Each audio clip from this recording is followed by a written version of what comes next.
Welcome back to It's Your Case, presented by VetCT.com. I'm Heather Chalmers, your radiologist on demand for this week. We welcome 2022 as a new beginning, and for the month of January, we will look at pregnancy cases. Today's is a 3-year-old Portuguese water dog. She's currently whelping and has had 5 puppies so far. The breeder brought her in as there is a pause in puppy delivery to see how many there are left to be born. She is not presently straining. Here is a lateral view. One thing I'd like to mention while you look at the lateral view is that it's important in these cases to get the entire abdomen, and depending on the breed of dog, but certainly anything medium to large size, you would often require 2 lateral images of the abdomen. I'm going to quickly open the more caudally acquired lateral so you can see a little bit better the pelvis and pelvic canal in this case. I'll move it down just a whiff so you can see that we did in fact get the whole pelvic canal. Of course, you can see that there's somebody in line here just waiting to be born, but quickly let's go to the orthogonal view so you can have a look at that before we go over our findings.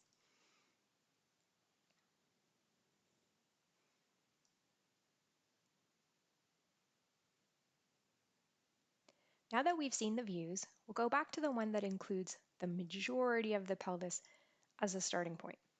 So first things first, the breeder wants to know, of course, if there are any problems, but also how many are left to be born. Well, you can see that there's a lot superimposed, not only the dog herself, abdominal organs, as well as all these different puppies. The way to count puppies is to use 2 different criteria, in my opinion.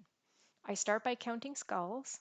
1, 2, 3, somewhere in here 4, and then the second thing I do is I count spines. 1, 2, 3, 4. In a perfect world, I try to make sure that those skulls and those spines line up so that I'm not missing any skulls or spines due to superimposition. So here, skull 1 clearly lines up with spine 1. Skull 2 lines up with spine 2. Skull 3 lines up with spine 3. And skull 4, which is our tricky one that's superimposed, lines up with spine number 4. We can talk about their little limbs that are also visible, these beautiful little rib cages, as well as I just absolutely love to look at the spines in the vertebral column. So we can see that we have 4 puppies on this view. I'm going to go to the orthogonal view. We want to know whether this puppy has any issues that could explain why there's been a bit of a pause in delivery. So getting back to our comment about we have to make sure we include as much of the abdomen, I'm going to zoom out so we can see a bit more here. So our puppy who's waiting at the pelvic inlet is actually this skull right here. And in fact, that puppy's spine is superimposed on her spine, so it's hard to see, but you can get a whiff of her ribs here at the pelvic inlet. So there's our puppy that's ready to be born. I'm not seeing any concerns with her. I do want to make one comment about this puppy here. You can see that this puppy this is the spine, and we know that cranial is up at the edge here, even though we can't see the skull because we have the rib cages. So what I want to point out is that in fact this puppy has a little bit of a frog leg position right now. This is not always concerning in dogs. However, if these hind limbs, instead of staying frog-legged, if they become extended cranially so that the toes are sort of pointing up here towards the ribs, that's when we become concerned that a puppy could have difficulty getting through the canal. Again, that's not always the case. It does depend on the size of the breed and the size of the puppy relative to the mother. However, that's something that we would advise the breeder to keep an eye on as whelping progresses.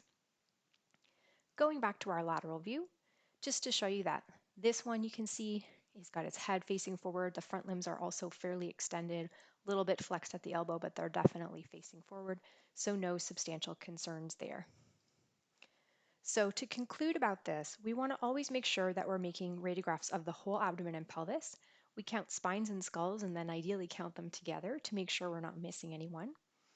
We look a little bit at puppy positioning, and of course other signs of fetal difficulties can be radiographically lag behind actual fetal distress. So if there's concern for fetal distress, ultrasound is going to be a more accurate way. We would look at their heart rate in that case. And in this case, we can see that there's 4 radiographically healthy Portuguese water puppies still to come.